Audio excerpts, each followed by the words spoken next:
Sudah berapa tahun yang buku itu? Saya membaca buku ya.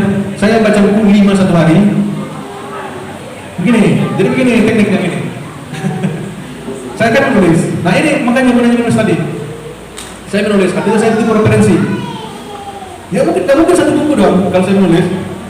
Jadi ketika saya menulis, saya buka buku 5 buku tuh minimal. 5 buku saya buka, ada di dekat saya. Terus saya baca. Saya membaca buku 5 buku kan berarti ya. Dan itu satu minggu nanti mungkin bisa 5 buku.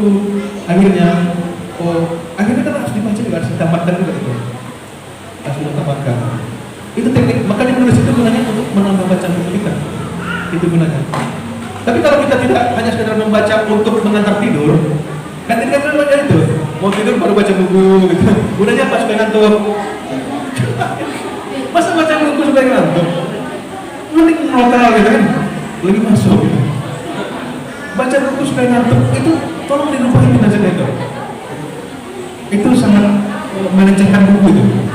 Masa pengantar tidur itu. Lupa banget. Tadi, ini saya tanya Ustaz. Berapa buku? Ada yang sudah baca buku lebih dari 2? Satu buku. Nah, sudah. Ada yang belum baca buku sama sekali? Baru mulai. Alhamdulillah. Itu Ustaz, yang penting ada niat. Yang parah itu ada niat. Saya punya teman justru dia nggak mau baca. Nggak perlu baca itu katanya. Yang perlu itu berdiskusi, pikiran, nonton film, nonton YouTube, itu kan sudah ada semua. Nggak perlu baca, ada juga seperti itu. Tapi membaca itu penting, apalagi bagi kita Muslim, ya kan? Saya nggak perlu bilang lagi. Kita sudah tahu, sebagai Muslim wajib membaca, karena perintah pertama itu membaca. Artinya bukan hanya membaca buku ya. Tapi tidak tahu semua saya. Dan saya itu tidak pandai menjelaskan tafsirannya. Ustaz sudah Pak.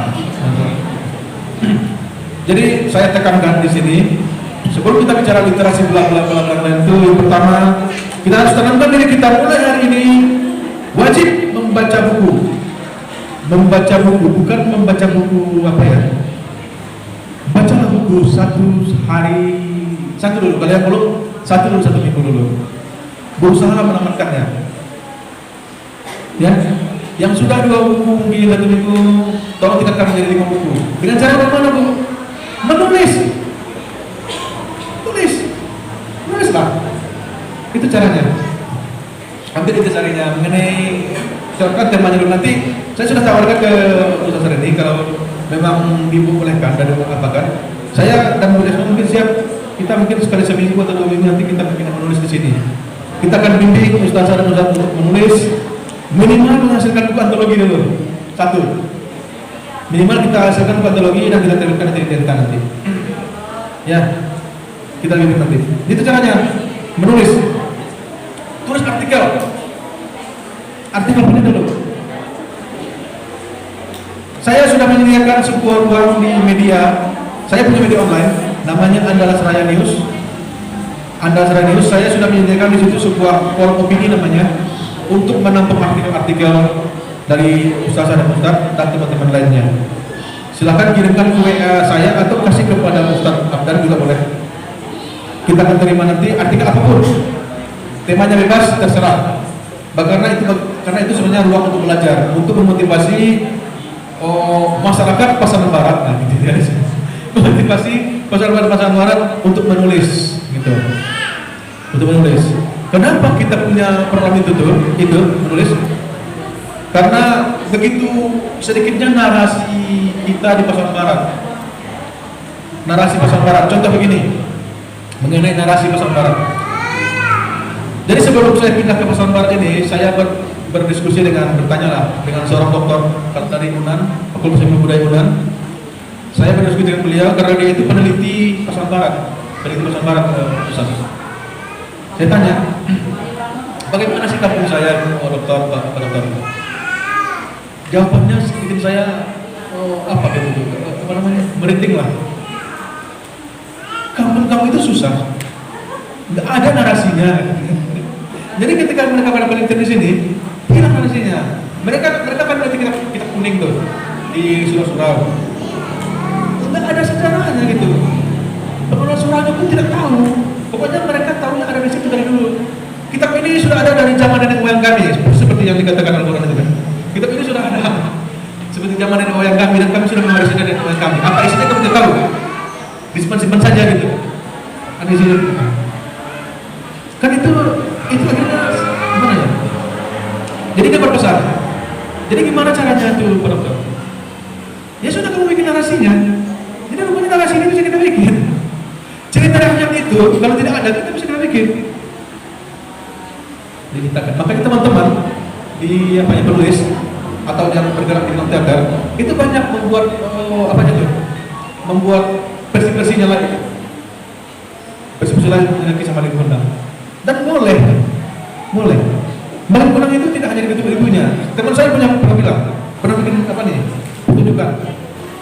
pertunjukan membalikkan itu.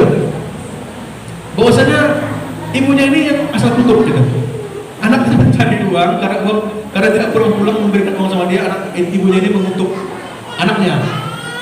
Dan ternyata dikutuk orang lain. Bukan Malik Kundang, tahu siapa yang dikutuknya? Sinbad. Itu ada pertunjukannya tuh. Jadi boleh, artinya ini ceritanya, artinya kita bisa membuat narasi sendiri. Kita bikin narasi sendiri. Dan terakhir saya pernah bikin tahu cerita Kuburan 2.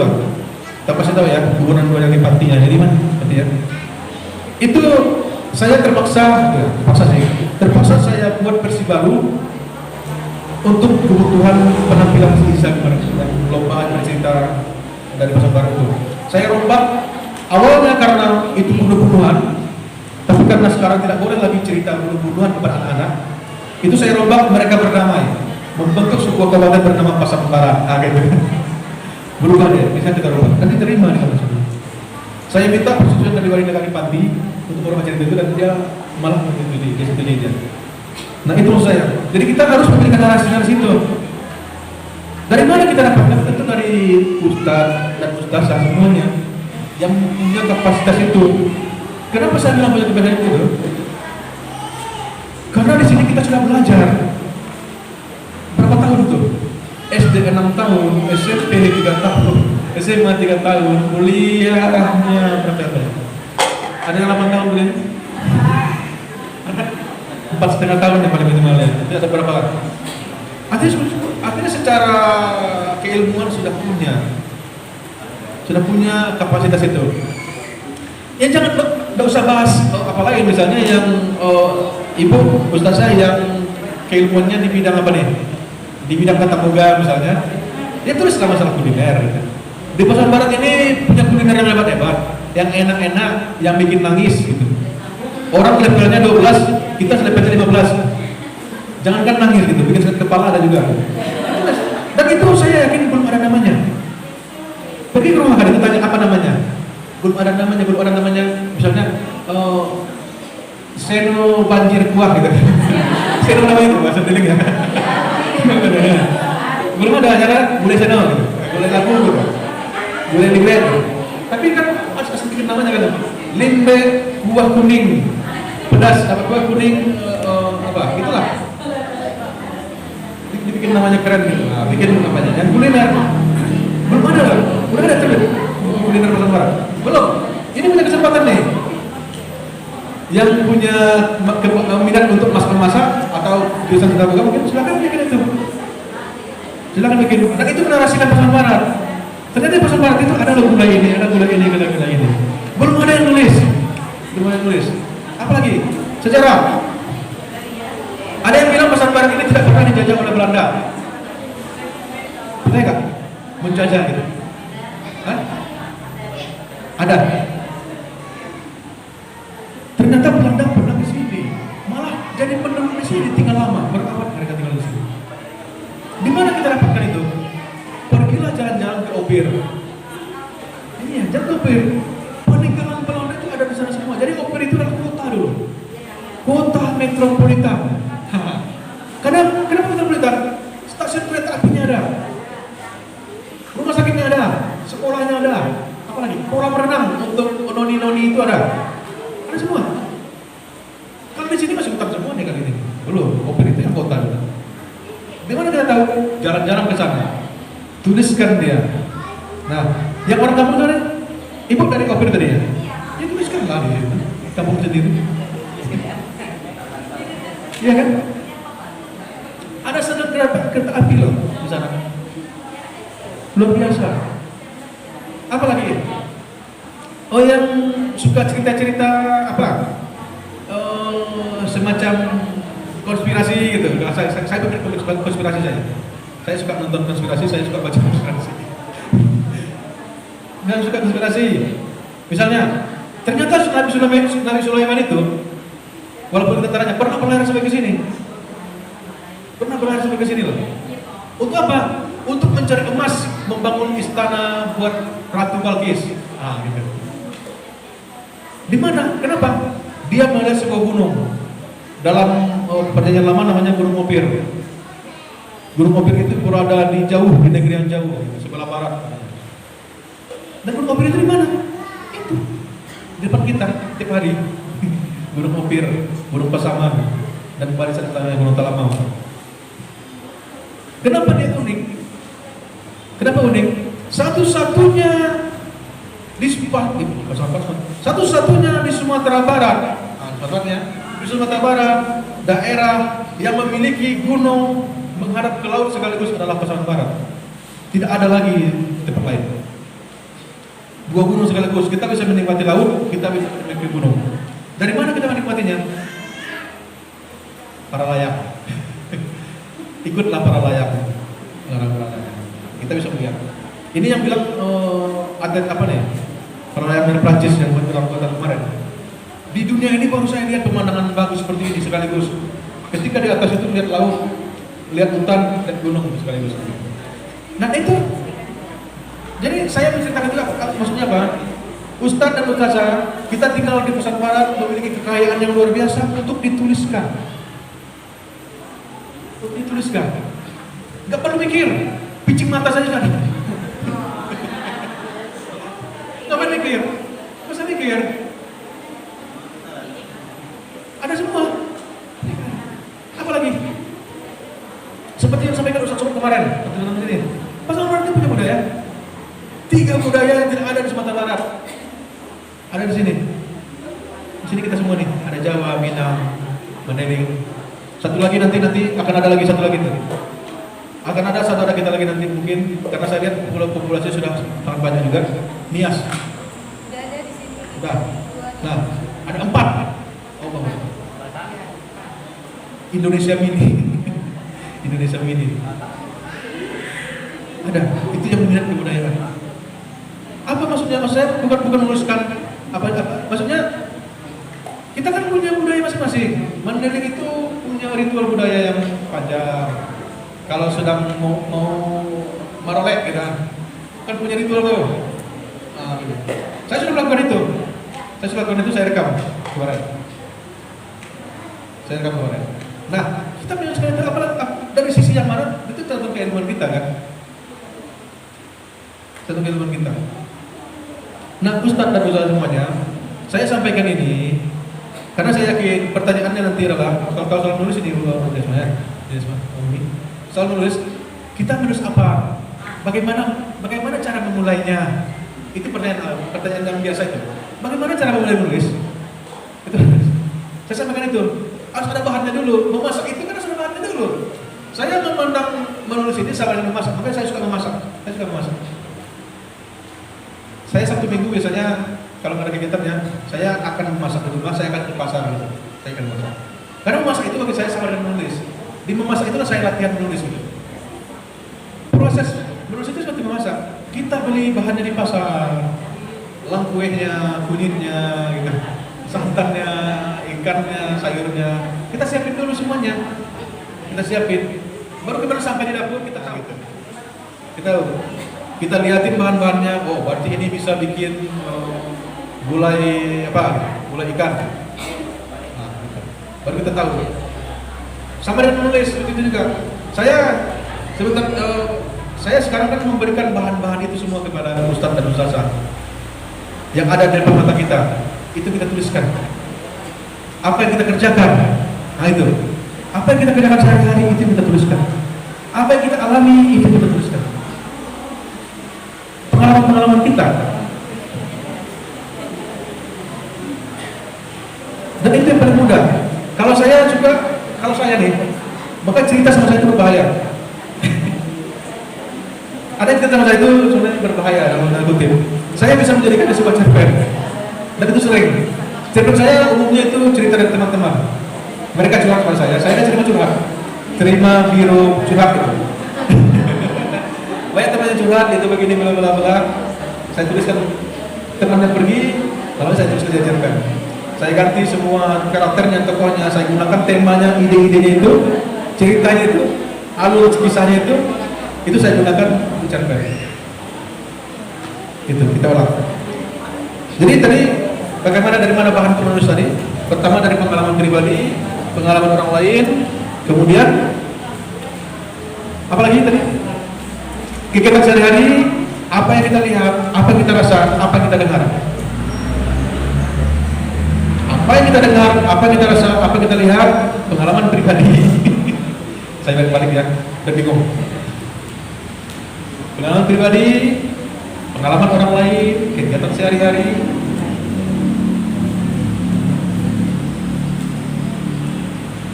Mudah ternyata ya. Kenapa mudah? Karena apa? Sifat dasar manusia itu adalah bercerita seperti. Manusia itu diberikan Allah untuk bersosial, hidup dalam sebuah komunitas. Manusia itu tidak bisa hidup sendiri. Kalau dia hidup sendiri dia mati, stres. Ya. Tidak bisa. Dia harus hidup bersosial. Nah, karena hidup bersosial, manusia itu dia mengurangi sifat pencerita, suka bercerita. Yang paling spesifiknya adalah manusia itu dia mengurangi sifat suka mendengarkan kisah penderitaan orang lain. Kita sangat respect mendengar penderitaan orang lain. Tapi kalau mendengar sukses orang lain, kita ngantuk. Karena dia bisa sukses, kapan dengar lagi gitu. Tapi kalau mendengar si anu bercerai, artis ini bercerai, ini begini, pokoknya yang paling menderita gitu, kita paling suka tuh. Paling suka. Ya kan? Ya bahkan ya. Penggemar sinetron nggak? Suka nonton TV? Masih ada TV di rumah? Nggak ada? Saya alhamdulillah sudah 2 tahun ini tidak ada TV. TV-nya ada, tapi nggak pernah hidup. Nggak pernah hidup. Begitulah kemudian kisah-kisah sinetron disukai oleh ibu-ibu Indonesia. Begitulah kemudian drama Korea disukai oleh remaja-remaja kita. Saya tidak menyalahkan mereka. Iya, kenapa kan? Saya tidak menyalahkan kreator sinetron atau drama Korea. Mereka hebat. Kenapa hebat? Tahu mereka selera kita. Mereka tahu menjualnya kemana gitu. Indonesia yang suka mendekatkan penderitaan orang lain, kisah-kisah yang gitu. Nah, apa positifnya? Sisi positifnya mana? Kita bisa begitu. Karena kita mau menulis, gitu kan? Boleh. Kita ambil itu tuh, yang itu. Tapi kalau memang ada yang salah rasanya di penceritaan di drama Korea, di drama di sinetron, kita bikin yang betulnya gimana sih gitu. Kita bikin itu. Begini loh cara penceritaan yang benar kalau kita ingin menceritakan penderitaan. Begini kita menceritakan pengalaman seseorang itu. Ini caranya. Kita berikan itu. Oke? Ada apa sampai di sini? Bisa? Insya Allah ya, bulan besok kita bisa menulis. Saya ingin kita di sini Umi dapat di akhir tahun ya. Launching guru Ainur Rahman. Amin ya. Amin. Akhir tahunnya. Hah? Oh iya. Moderatornya siapa sih? Oke, silakan saya jawab.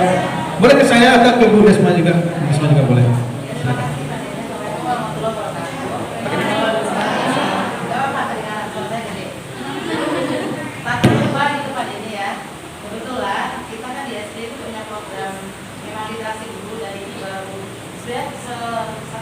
Sudah ada, tapi mungkin itulah konsisten itu butuh latihan ternyata.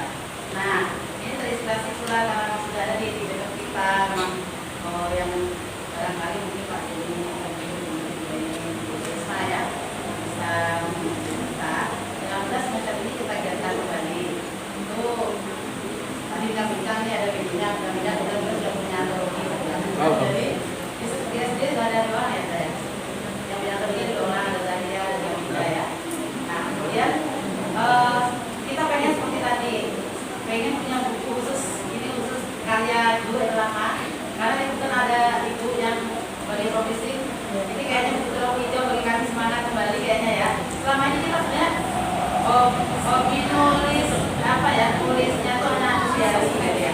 Pengennya nih dia mau dibagus tapi gimana cara halusnya belum tahu gitu loh. Nah sekarang kan udah buka juga rasanya setelah ini kayaknya aduh gak semangat ya mau ini kayaknya harus mengerti gitu. Nah jadi program kami ini kan sekali seminggu tuh di tiket ini hari ini dulu yang main-main di Madi dulu baru hari ini gitu. Nah kali-kali kalau mungkin sampai di kita Pak ini bisa boleh lihat, bolehlah nanti dikasih komentar apa oh ini bagusnya begini. Kalau mau bisa begitu atau gimana baiknya? Intinya mimpi kami punya satu buku minimal ada lagi kali. Kalau saya artikel masih terlalu jauh, kita belum, mohon maaf barangkali belum candu membaca hanya apa belum kebutuhan tapi kapan ini aja berasa kapan lapangannya padahal kan harus setiap hari ya Pak ya. Ini motivasi. Nah kira-kira gimana baiknya? Nanti berkomentar. Terima kasih. Terima kasih. Mas Abdul. Yang jelas Denta mau kritik karena susah juga. Nanti sudah nulis lagi nggak ada yang kritik. Nah, Denta sudah mau menerbitkan. Kalau sudah ada yang mau menerbitkan, tinggal teknis aja lagi. Tinggal mengerjakan aja lagi kita.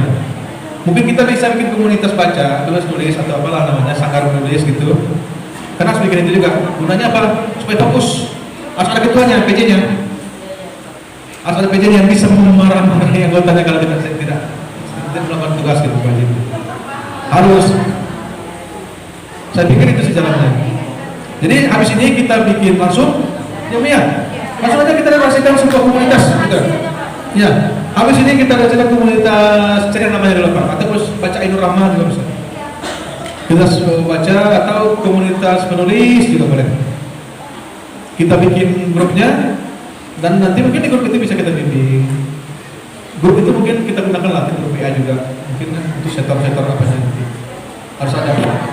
Kami punya buat grup di situ ada Bapak. Boleh. Ya. Boleh, tapi kalau jadi begini, saya ingat nih. Atau kami dimasukkan di grup Bapak boleh? Enggak, di situ aja. Di grup saya. Dan terpenting kita memang semuanya ini harus bertekad sama tekadnya dulu. Saya tahu ibu-ibu ya, ibu-ibu merasa susah untuk menulis gitu. Saya tahu karena kesibukannya gitu. Dan saya tahu juga bapak-bapak sangat susah sekali menulis karena kesibukannya. Terlalu sibuk banget di luar itu. Ini pengalaman saya,